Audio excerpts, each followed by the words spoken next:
Alright, we're back in the garage once again with a little bit of a different opener today. This is one that I've been using for about the past month or so. Nothing much with the door itself has changed. Same spring. You can see I flipped this around to make this work. Well, yes, this is a Chamberlain operator. It is not made in the US. You cannot buy these in the US. I special ordered this off of Amazon UK, which is where this unit came from. I do have a receiver over here because this opener does not come with visor remotes. I didn't feel like digging them out since they're at the bottom of the bin. I have this remote. Well, all the remotes that were programmed to the 8360 and the keypad are all programmed to channel 1 on this receiver. This is the 850LM commercial grade receiver. There's a Chamberlain wall button down here. I'm sure this is one you've never seen before. It looks like the 883LM almost, except this is a white case. There is no light button on it, and this has order logics in it. So this button works on just a short to operate. So this button will work on like a 1260 if you have one, or anything that uses the standard short to operate. And then transformer there and such. The 885 is over here. See, because it doesn't stay lit up, it's wireless. The wires for the push button I just kind of tucked up above the door there. If I want to change them, I can, but I don't know. I'm thinking about taking this opener back down and maybe putting something else up that has actual light bulbs in it. Anyway, here's the opener. This is the Chamberlain ML1000EV. This is essentially the Elite Series model from the UK. They offer 3 openers. There's this model. Oh, there you go. There's this model, an ML700EV, which is it's the same case as this, only it's 700 newtons. And then there is an ML, I believe it's 510EV, which is the economy model, just the basic, I think it's like 500 or 600 newton chain drive. All their machines are DC. This one is 1,000 newtons of force. It's got a nice little door here for the terminals. It's not plugged in there because this opener runs off of the 220 volts of their power, so I also had to get a transformer for this to work, and it plugs in there. Unplug this.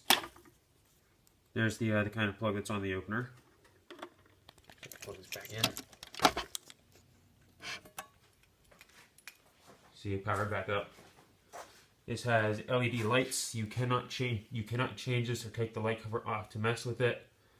If you would have to replace parts on this, you would actually send the entire unit back to Chamberlain and they would fix it for you. This opener does not require sensors. Open up the little door back here. See the terminals. See, there are quite a lot of terminals on the back of this. Let me see here. Terminals 1 and 2 are for push button. These 2 larger terminals to the right here are for battery hookups. It hooks up to 24 volts DC. They don't actually make a battery backup pack for this, so you can put one together because it will charge.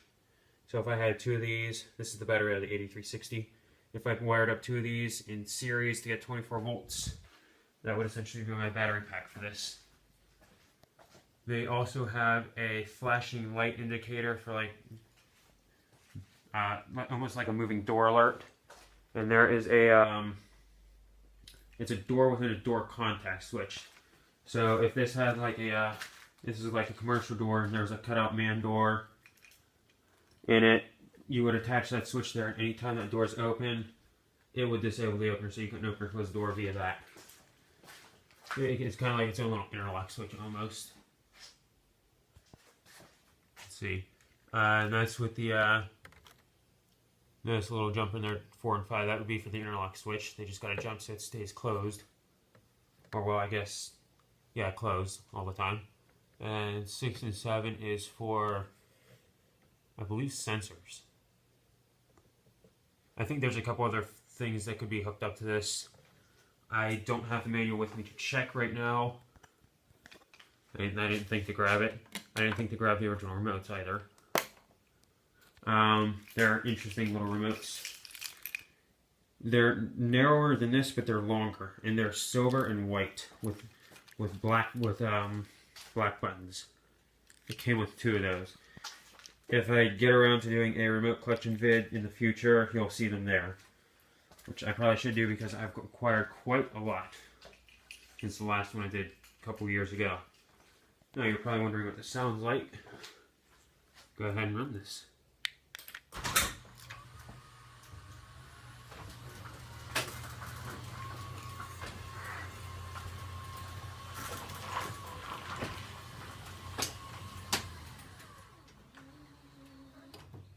This is very quiet. This is, I would definitely say this was far quieter than any 8550 I've ever heard. Run this back down. Starts off slow. It goes into high speed. Back to what would be normal speed. And then at the very end, slow speed. This is a 3-piece C-channel rail with the belt drive. The belt doesn't look to be any different than what you would find on one of our operators over here. The tensioner is this spring in the back. And I don't know if you can see that little nut there, that's how you tighten it. It says it's supposed to be, that spring is supposed to be compressed by about half. I didn't tighten it down that much because I felt that was too tight. See if I can find one on here. It has these little belt dogs. Here's one of them. The other one is probably, well, I don't know where the other one is.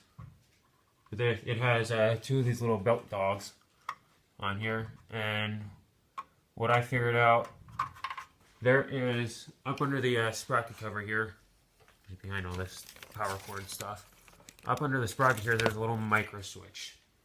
And from what I can tell, when those go by and hit that switch, that either tells it to go into high speed, switch between high speed and normal speed. The trolley is definitely quite a bit different. Has the this rope comes, the rope comes already installed in the Traveler because it attaches to something up in here. So that's put together at the factory. Is the full-sized handle. Both, it looks like Spanish and English. There is the straight arm. The curved arm is the one off the HD220. I could not use the original curved arm. I actually have it here. That is the curved arm. That will not fit up over the strut there without causing problems. And there's the original door bracket. Now, being that this is from the UK, a lot of the doors that they have over there, from what I've seen on YouTube, they all appear to be either canopy one-piece doors or the zero headroom, low headroom doors, sectional doors. This was designed for those kinds of doors. But since it wouldn't fit over the strut, and these holes are smaller, that's why I used the curved arm off the HD220. I just stuck a different curved arm on that because it's all that it needs to run. So here's that. I'll show you how this works.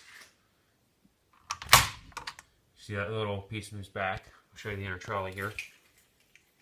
The light did shut off. The light has a 2.5 second timer set there from the factory, and it is not adjustable.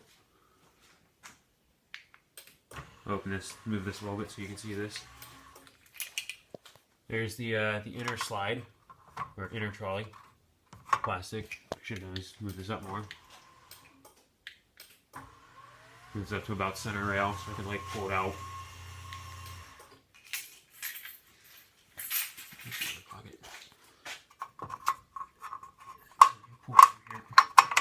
Maybe. There it is.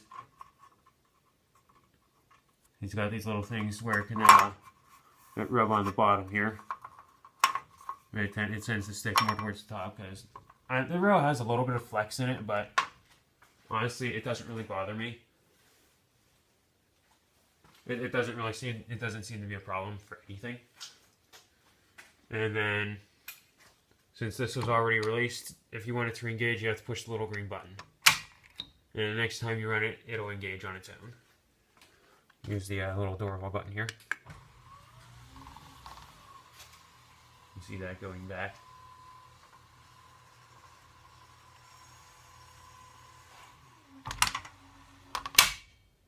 And now it re-engaged. This wall button was actually an optional accessory that could have been purchased for it.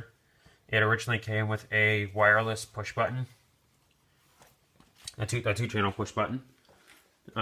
It's over in hanging up in the shed. You may or may not have seen it in some of my other videos. I'm sure you will eventually anyway, since I got a couple more videos to do in there. And run it up with this. It is programmed to that receiver.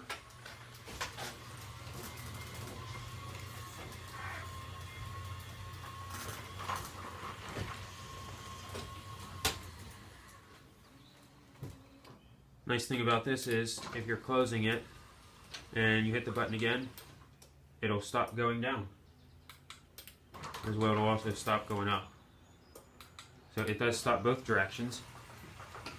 Do a force test here. It reverses instantly to full open. And this one will slow down at the end of its travel, unlike the LiftMaster units, which come to a hard stop when it's opening. Go ahead and run this back down. I'll show you how the open force works, because it's also different.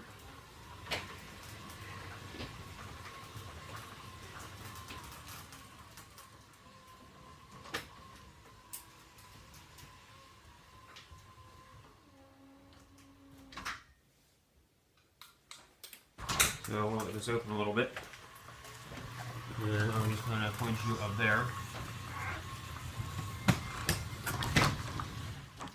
As soon as it hits something going up, it reverses and backs off the obstruction. And then if you hit the button again, after you clear the obstruction, it will run the rest of the way up. Now, some of the other features of this that this has is it does have a timer to close, but it requires the sensors to be hooked up. Now, I don't have the sensors hooked up or those features enabled because if you hook them up, should ever desire to discontinue the use of the sensors, a full logic board reset must be performed at the factory. Now, I did have the case on. I looked at it. It looked like I saw a little like a little micro switch in there, which could be a board reset, but I didn't mess with it because I don't know what some of the stuff on that board does. The timer to close is adjustable up to a maximum of 3 minutes in 10-second increments. So I can have it close as soon as 10 seconds after the door stops, or as long as 3 minutes. And anywhere in between adjustable up to 10 seconds. Another feature of this is, if I had to go into the original notes here, and I don't have it set up anyway, there is a partial opening mode that can be programmed into it. So if I wanted to only open the door up for like a foot or 2 foot for the dog or the cat or whatever, I could program one of the buttons on the remote to actually only open the door that far, and it would stop. I would actually say that this would make a far better commercial operator. Or well, it's actually, I would say it's better than some of the commercial operators that they have over here even. And certainly feature-wise, they don't make any smart panels for it. I checked.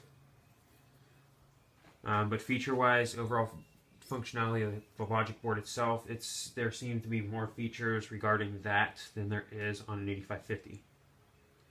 Oh, and the 8550 will remember up to 40 remotes and I think 2 keypads. This will remember up to 180 remotes and I think 2 keypads. So yeah, you could definitely say commercial operator. Run this back down.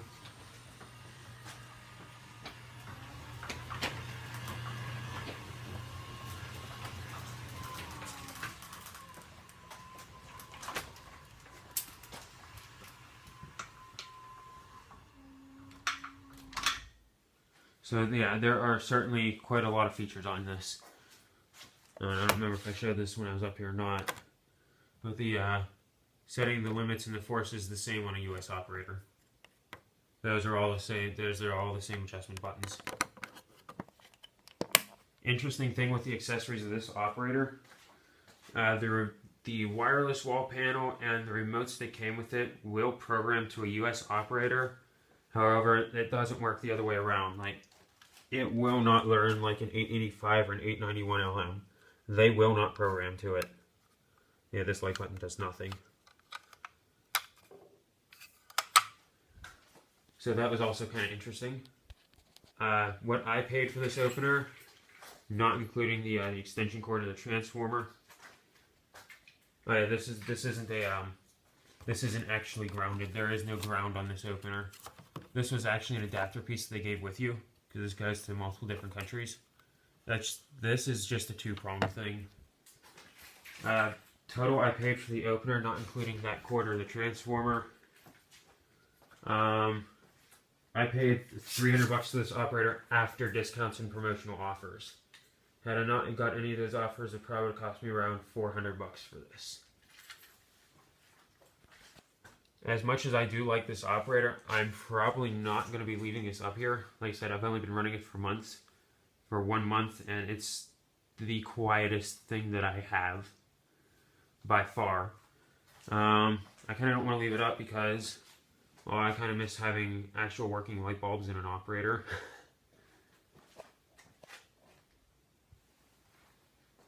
Or the sound of like an AC motor or something like that.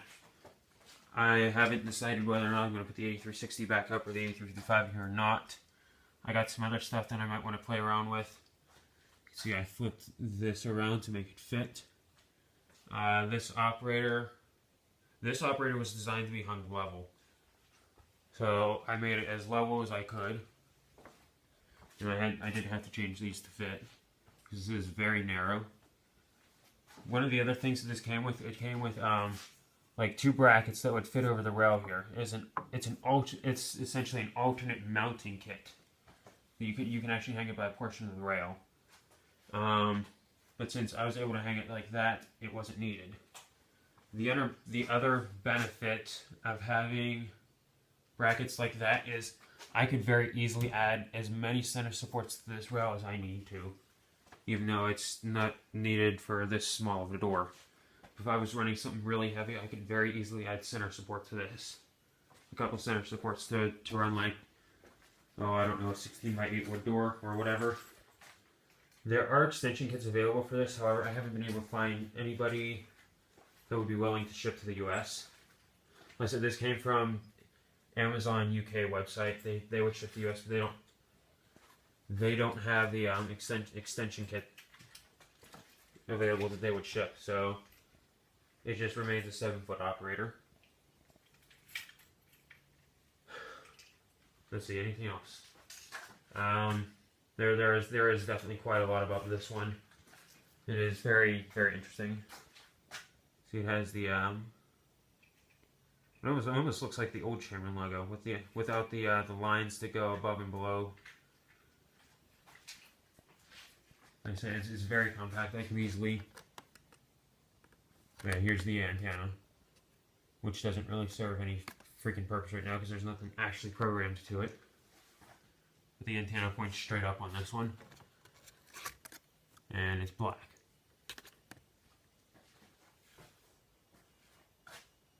See, this one was made, it's like, let's see, I think August 1st, 2015. It uses 225 watts, 50 hertz. Then you're probably wondering, why don't they give us stuff like this in the US? Well, they could, because if any of you have ever paid attention to details on a US operator, it'll say somewhere on the sticker, assembled in Mexico. Well, that's where this was assembled as well. So apparently they assemble all their operators that go out all over the world in Mexico, and then they ship wherever. So they could give us stuff like this, they just choose not to. And if I haven't mentioned it, this has 1,000 newtons of force. So this is definitely stronger than 8550. If you would convert the newtons over to horsepower, the 900 newtons on the 8550 converts over to 1 1/5 horsepower. The 1,000 newtons on this converts over to 1 1/3 horsepower. Even though this isn't the strongest operator that they have put out on the market elsewhere in the world. There is a 1,200 Newton DC chain drive lookalike by Merlin over in Australia. It's Merlin over there, not Liftmaster. It's 1,200 Newtons. It puts out 1.6 horsepower, and it's capable of lifting doors with a max weight of about 630 pounds, which is far stronger than an 8587. Yes, that DC operator could essentially smoke an 8587. Anyway, there's the Chamberlain ML1000EV. Sorry, this video ran kind of long. There was just a lot to go over with this one, even though I didn't have the manual here or the original remotes. They're buried in the remote bin. I just didn't really feel like digging them out for this. Anyway, please comment, rate, and subscribe.